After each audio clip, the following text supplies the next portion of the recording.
thing I want to dive into about that is a lot of people, whether they're looking to become a business owner or whether they're just looking to move up the corporate ladder or whatever the case may be.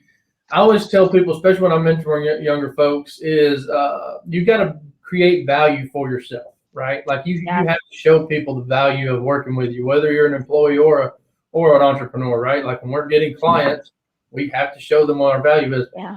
Can you walk us through how you coach people on that particular aspect? Because there's a lot of people that they don't quite understand how to build value for themselves. Yeah, great question. So I coach on a 3-phase transformation process. The first phase being clarity and alignment, which I just touched on briefly. Second phase is what I call position yourself for success, which is creating value.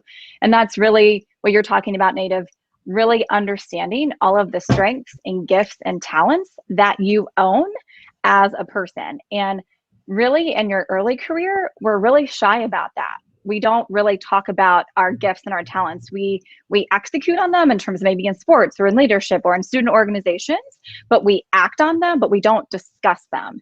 So one of the core elements I coach my clients on is to start talking about that as one thing, because the more you start to discuss with friends, with family, with other people, you'll start to hear themes.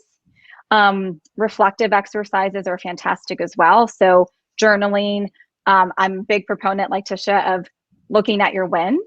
So if you have a win journal, which I highly, highly recommend, you start a win journal for yourself, you're also creating value. Yeah.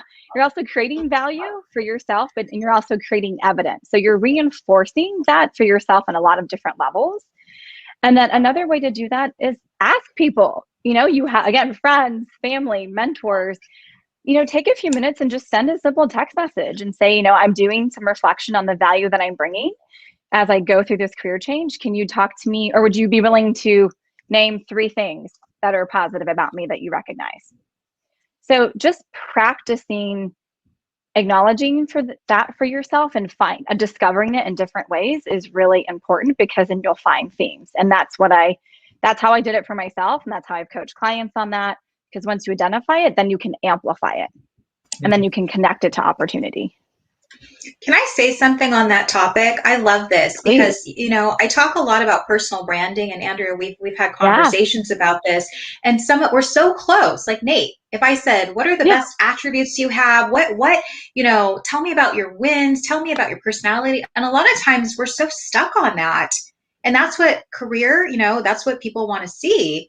And so just like you said, Andrea, going to your closest friends and family and saying, what do you see in me? What are those positive attributes? What can I bring to the table? What are those skills? Like I was on a hike yesterday with a good friend, and she was telling me, she's like, I don't really know what my purpose is. And I feel like you need to go back and look at all the sets of talents and skills that you have and bring that to the surface, because that's what makes you really unique. And people often forget that. They forget that it's not just what I did in this business or what I did in this company, but it's like a collection of everything you've done. So I really, really love, Andrea, that you said your evidence journal. What is your evidence journal? Yeah. I love that. It's not just your wins journal. It's my evidence. This is the things that I've already done and proven that I can do it. It is. And I'm a big person on efficiency. So you guys, if you do this, not only are you creating evidence, but you have a log for yourself. If you're in a job for a performance review, if you want to ask for a raise, when you're updating your resume, your LinkedIn profile, you have evidence for all of that collateral, and that you don't have to go back and remember it, because I don't know about you guys, I am in my late 30s. I don't remember what I did yesterday. So trying to remember what I did 6 months ago, it's not going to happen. So it's also a great way to just have a log of everything you've done, and you don't have to pull that out of thin air when you're going to look for a job and make a change. And then you can, again, see your themes of what's routinely coming out and what you enjoy.